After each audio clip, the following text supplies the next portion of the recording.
Okay, it's good to see you all back, and we'll get on with our next half hour, and we're going to stay in Daniel. But first, I want to again thank my television audience, as well as all you folks here, for all of your kind letters, your financial help, and your prayers. I just want you all to know we can't do it without it. And even though these are rough financial times, we keep looking for things to start diving, but they're not. And they're holding up. In fact, I think maybe been increasing, hasn't it, honey, the last couple of days.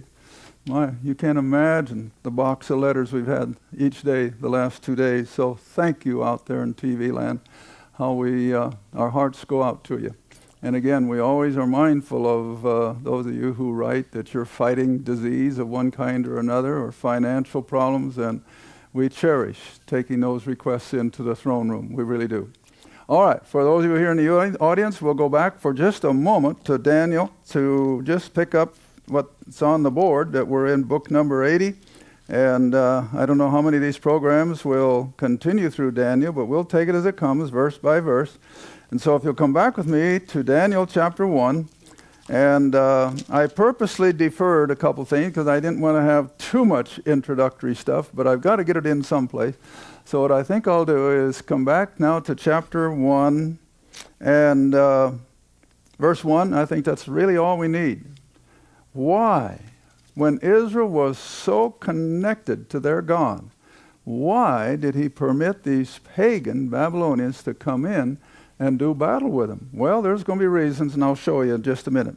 But in Daniel chapter 1, in the 3rd year of the reign of Jehoiakim, the king of Judah, came Nebuchadnezzar, the king of Babylon, unto Jerusalem, and besieged it. And of course, like we've already seen, he took all of the upper crust captive back to Babylon, and then several years later he came back and destroyed the city and the wall and the gates and the temple. And then he came back a 3rd time and took almost everything that was left of the population. All right, so why? Why? Well, you've got to remember that Israel was always under God's blessings, but also his chastisement. Come back with me now to Leviticus chapter 26. Leviticus chapter 26.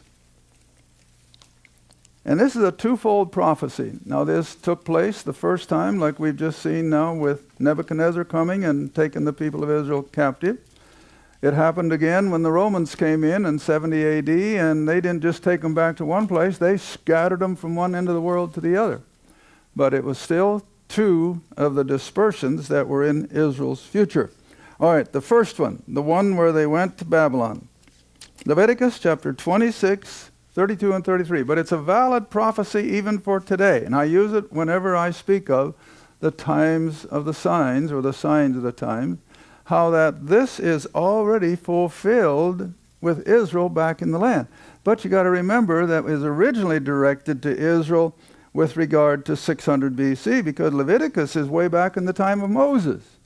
See, now here again, the scoffer cannot comprehend that.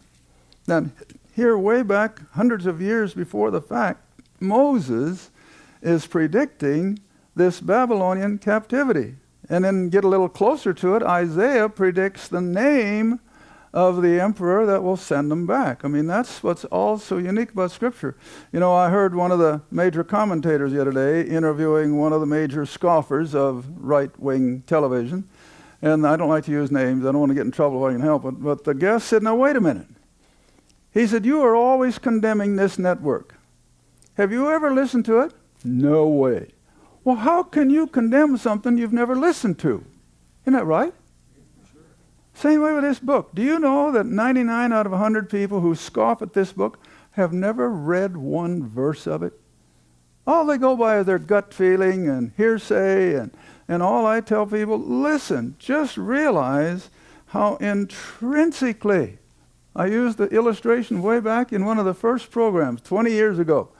Just like a finely tuned Swiss watch with all of its intricate movements. Take any one of them out and it'll stop. But you see, that's this book. It is so put together intrinsically. All right, Leviticus chapter 26. Drop down to verse 32, where God says through Moses, I will bring the land, that is the land of Canaan, I will bring the land into desolation, and your enemies who dwell therein, that is the Canaanites at this point in time, they shall be astonished at it. At what? The desolation. How a productive, beautiful strip of land could so completely fall apart. But God did it with earthquakes. He did it with pestilence. He did it with drought. Stopped raining. See? All right, so here it is, all foretold about almost 1,000 years ahead of time. Now verse 33. I will scatter you among the Gentiles. I will draw out a sword after you. In other words, there'd be tremendous loss of life. And your land shall be desolate, and your cities waste. Now the next verse.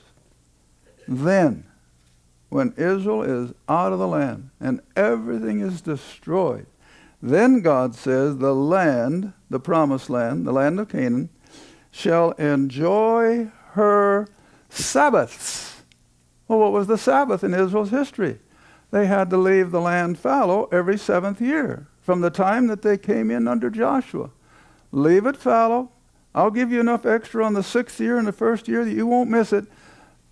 But did they believe God? No, they kept on farming it. They kept on taking out the fruit. And so God says, it's going to get them. It's going to get them. All right, here it is. So even then, when you're out of the land and there's no production, there's no farming, there's no fruit trees growing, then shall the land rest and enjoy her what? Sabbaths. Now, like I said at the beginning of the other program, last program, 490 years are in one of these categories.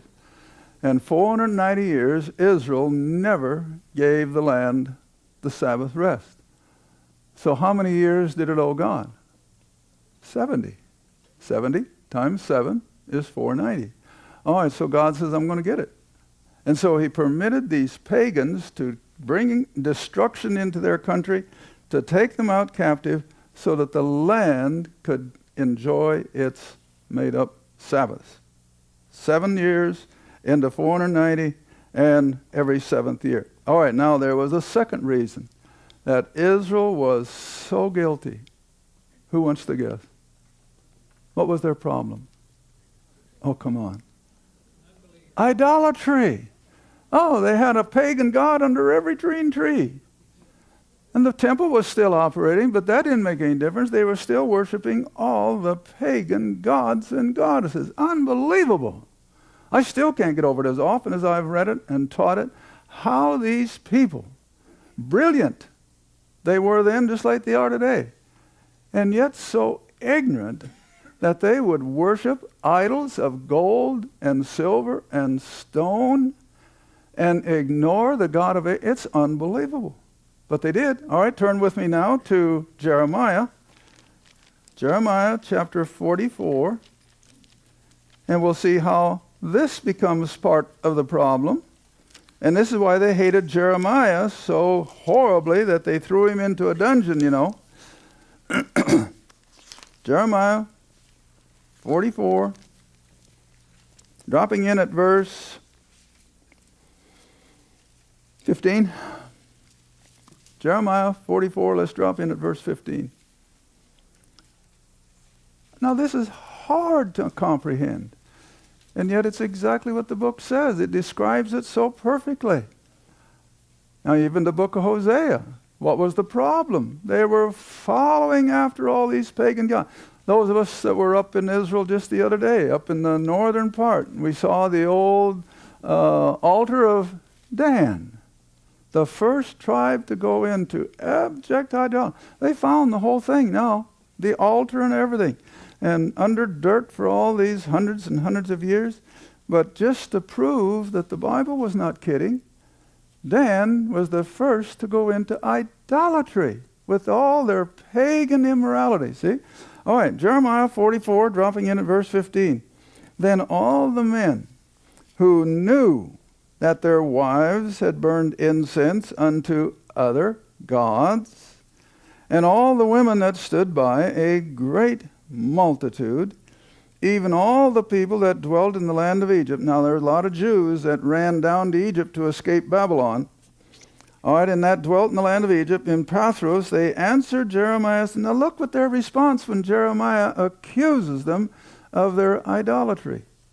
They said, verse 16, "As for the word that thou hast spoken unto us in the name of Jehovah, we will not listen to you, but we will certainly do whatsoever thing goeth forth out of our own mouth to burn incense." You remember that was part of pagan worship. "And we will burn incense unto the," who? "Queen of heaven." See, it was always the female goddesses that were at the top of everything.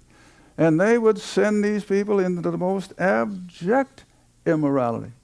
Unbelievable, see? And that's who they're worshiping, these female goddesses. All right? "And we will pour out drink offerings unto her." Now remember that drink offering, because we're going to come to why Daniel won't drink the wine of Nebuchadnezzar. "And she pours out, and we will pour out drink offerings unto her, as we have done, we and our fathers, our kings, our princes, in the cities of Judah, in the streets of Jerusalem." Now what a lie. The next statement. "For then, while they were in their pagan idolatrous worship," they claimed, "for then, since we left off burn incense to the Queen of Heaven, pour out drink offering, we have wanted all things." They were destitute. They needed this and they needed that because they had left off worshiping the female goddesses. What a lie. All right. Now verse 19. "When we burned incense to the Queen of Heaven and poured out drink offerings unto her, we did make her cakes to worship her, and we did pour out drink offerings unto her without our men." The women just went ahead and did it anyway. "And when we burned incense to the Queen of Heaven and poured out the drink offerings unto her, did we make her cakes to worship and pour out drink offerings without our men? Then Jeremiah said," verse 20, "to the men, to the women, and to all the people who had given him that answer, saying, the incense that you burned in the cities of Judah and in the streets of Jerusalem, you and your fathers, your kings, your princes, and the people of the land, did not the Lord remember them? And did it not come to his mind?" And what did he do? He brought the Babylonians. And they went under abject misery. Now you've got to realize too, the ancients, especially the upper crust, did they ever exercise any human rights? They didn't know what it was. They would kill left and right and never blink an eye because they were just serfs. They were slaves. I'll never forget, I guess it was the first time we went to Israel, we could still go up the rampart to Masada. Can't do it anymore. They got it all fenced off. I guess it was too dangerous. But see, when the Romans besieged Masada, I trust you all know Masada is that high mountain that they had a fortress on the top. When the Romans besieged Masada, the only way to the top was up what they called the Snake Trail. And it's only about 3 feet wide. Well, 2 men could hold off an army. So they knew they would never capture those 900 Jews by going up the Snake Trail, so what'd they do? They started building a rampart from the north. 10,000 Roman troops plus who knows how many Jewish slaves. And they start building this earthen rampart from down on the desert floor all the way to within 10 feet of the top. And I'll never forget it as long as I live. As I was walking up that with our Jewish guide, he says, "You know, Les, no one will ever know how many Jewish bodies were just simply left to die, covered up the dirt, and they just kept on going." Well, see, that was the attitude towards the human. It's still like that in a lot of places today, but more so in antiquity. Human life meant nothing to these people. You could just as well cut off a chicken's head. Didn't make any difference. And so always keep these things in mind, that when these people went into a captivity, they were now going to be subjected to no human rights as we understand them. All right, now then let's come back. We'll pick up where we left off in the last program in Daniel. I think we're still in chapter 1. And we'll just pick up where verse 9. Now let's look at verse 8 just for a review. But Daniel purposed in his heart that he would not defile himself with a portion of the king's meat or food, nor with the wine which he drank. Therefore, he requested of the prince of the eunuch that he might not defile himself. Now there again you have to understand, what was the mentality? How could a good, righteous Jew like little 15-year-old Daniel eat this meat that had been offered to a pagan female goddess? How could they drink wine that before they even did anything, they would pour out a portion of it as a libation for the pagan gods? And Daniel says, I can't do that. Well, you know, Paul had a little bit of controversy with that, didn't he? And he says, it won't bother me because he says, I know those dumb idols can't do anything. But on the other hand, he did condescend, and he says, that's all right. If it's going to be offensive that I eat meat offered to the idols, the temples, he says, I'll never eat another bite of meat as long as I live. So it's always been that controversy, see? All right, but now then, back to Daniel chapter 1, verse 9.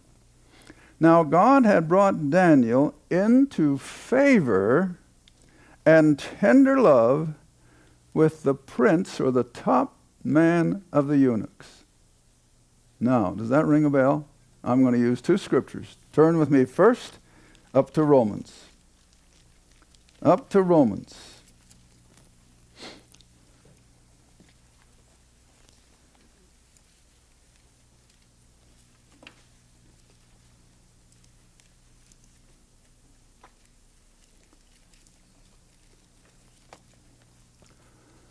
Well, I got another one of those age-precipitated, what Floridans call senior moment.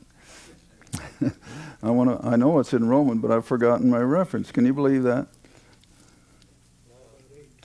Where was I going to go? No, I know what it was. Romans 15. Thank you. It still helped. Romans 15. For our television audience, I guess I should tell them I'm sick today and I'm not up to par, so bear with me. Romans chapter 15 and verse, I think it's 3. Romans chapter 15, verse 3.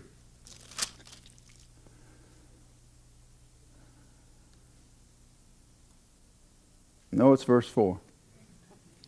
Sorry about that if you've written it in your notebook already. Romans chapter 15, verse 4.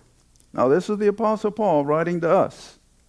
For whatsoever things were written aforetime, Old Testament, they were written for our, what's the word?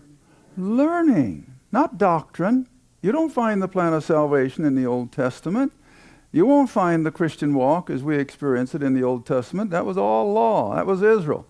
But here it is. It's still profitable, as Paul says. All Scripture is profitable. Of course it is. All right, so whatever things were written aforetime were written for our learning, that we through patience and comfort of the Scriptures might have hope.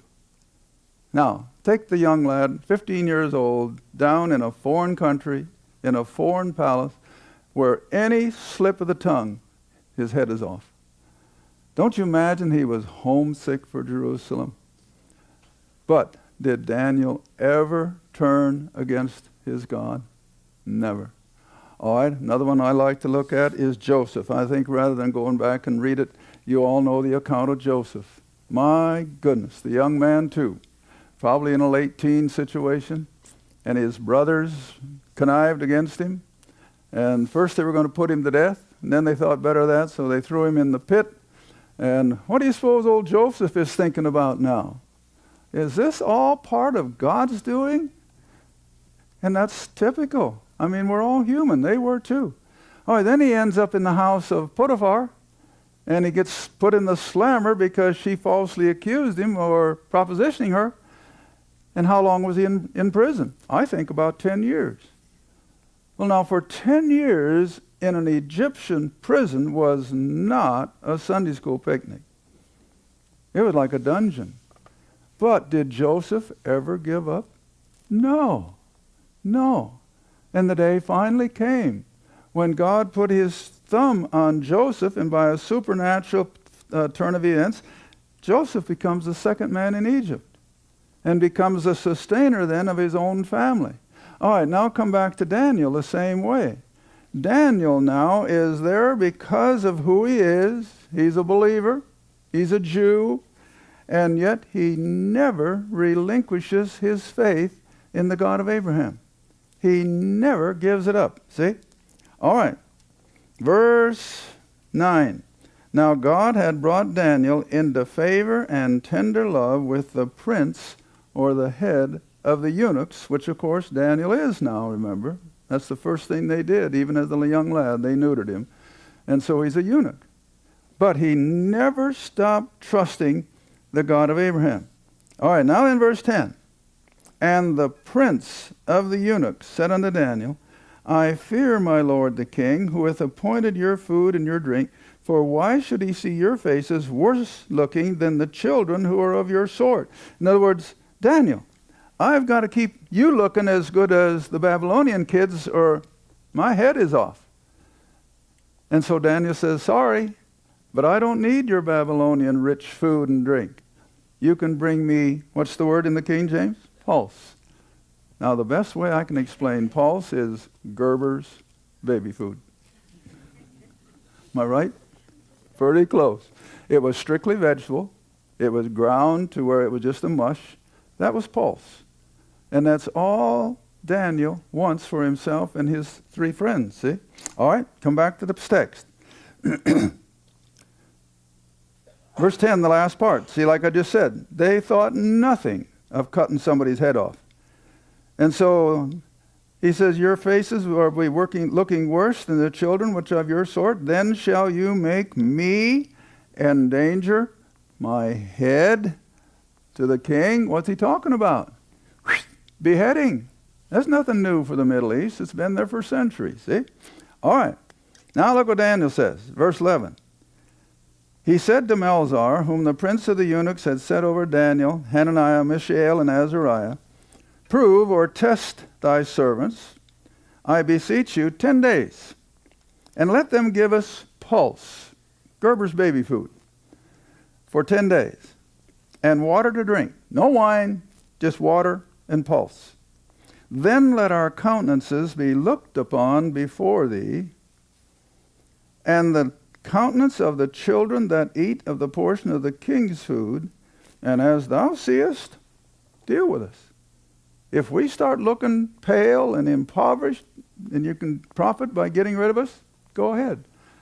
But Daniel knows it's not going to happen. All right? Verse 15. At the end of the 10 days, their countenances appeared fairer and fatter in flesh than all the children, that is of Babylon, which did eat the portion of the king's food.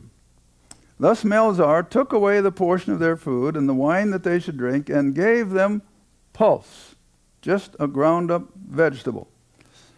As for these 4 children, God gave them knowledge and skill in all learning and wisdom. What does that tell you? Those kids were smart. Those kids had the answer to. Now remember, they're kids. They're still only 15 years old. But God is using them now to confound all the intelligentsia of Babylon. All right?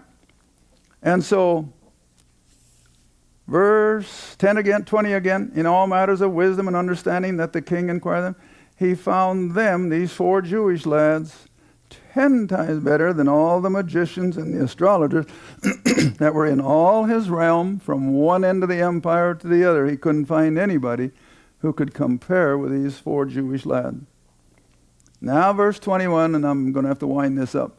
And Daniel continued, that is, in his service to these pagan governments, Daniel continued even unto the first year of King Cyrus. Now, if you've never heard it before, you're going to hear me teach it as plain as I know how in the first few programs.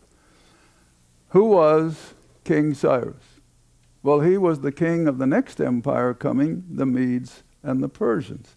All right, what did Cyrus do? Cyrus wrote the decree that the Jews had full freedom to go back to Jerusalem. He gave them all that they need from the forests of Lebanon.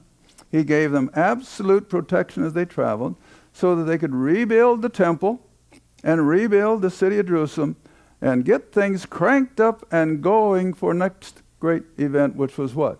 The first coming of Christ. All right, so now here we go.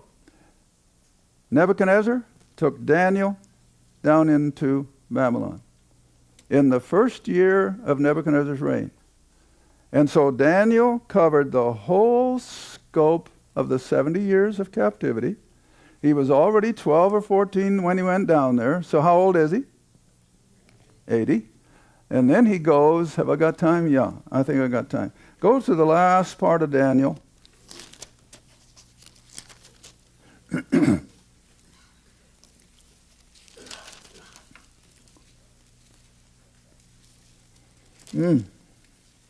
Maybe I shouldn't have said that.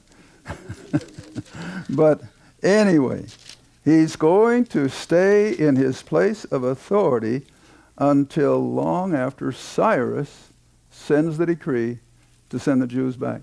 So where does that put Daniel? Probably 90 years old. And all that time he's been serving in a pagan government and never let it defile him. All right, now what is that for us?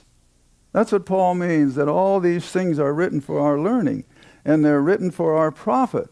How are we to operate in a system that is totally against us? We never compromise. Don't ever compromise your faith. Be willing to do what Jonah did and walk the plank before you compromise these biblical truths. Now we're living in a time, somebody sent us a paper the other day, maybe I mentioned it last program, I think I did, where 70% of American Christians think everybody's going to heaven. How can they? Impossible. Thank you for watching Through the Bible with Les Feldick.